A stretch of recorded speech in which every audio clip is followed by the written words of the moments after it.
Hello friends, in today's video I'm going to be walking through how to add Klarna payment method on Shopify. But before getting started this video, make sure to subscribe how to 1 minute.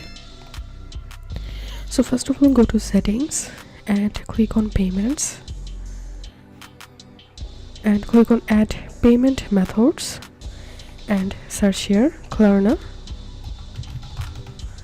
and select Klarna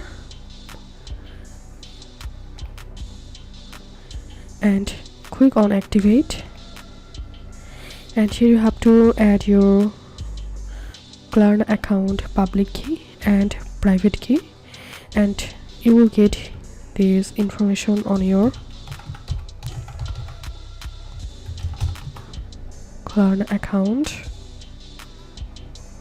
So you have to sign up here, and after creating an account on Klarna you will get public key and private key.